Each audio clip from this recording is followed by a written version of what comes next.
The reasonable man conforms to the world. The unreasonable man bends the world to his will. Therefore, all progress depends on the unreasonable man. My favorite quotes. Oh my God, it's so good. And I'm always telling people on my team, like, because people often look at me and say, like, you're being unreasonable. And yes, but like literally, we all limit we don't even try because we think something is impossible. And therefore you guarantee that it is. It is literally shocking how much farther you can go when my wife and I call it no bullshit. What would it take? Just like you put yourself in problem solving mode rather than problem finding mode, which most people live there. And you're just like, okay, there is a solution. It might not be something I'm willing to do, but there is a solution. And when you get into that mode and then actually have the willingness to keep going, it's freakish what you can accomplish. But most people just never let themselves be that aggressive. Yeah, I think I have a philosophy I teach everybody on all my teams. I have 105 companies now. It's mind-boggling. And all these radically different industries. We're now doing almost $7 billion in business. I had no business background, but it's a certain core philosophy that allows you to grow anything. But it starts with the people themselves. And my whole thing is one choice is no choice. Two choices, the dilemma. There's always three choices. Like you said, I may not like the choice, but it's there. But more importantly, I think it's getting people to see that what they thought was impossible is possible. The more you can give people an experience, like talk's cheap, but I've done enough things in my life with enough people at this stage. I've got a track record where it's like, I said it's going to happen. Most people say he's probably true. It's probably likely he's going to pull it off. Maybe I should jump on board. But the mindset has to be destroy any limitation and move forward, move forward, move forward. There is a way, move forward.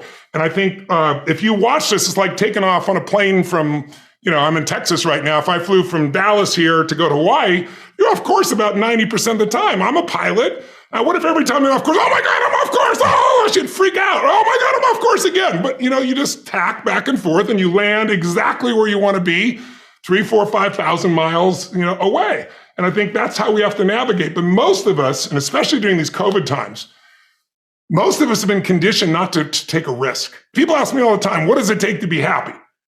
And I always tell them it's really simple. One word, progress. Progress equals happiness. If you keep growing, you're going to feel alive. And if you keep growing, you're going to have more to give. And when you're growing and giving is when life is magnificent. It doesn't matter how many statues, Oscars they give you, or Emmys, or how much money you have in the bank.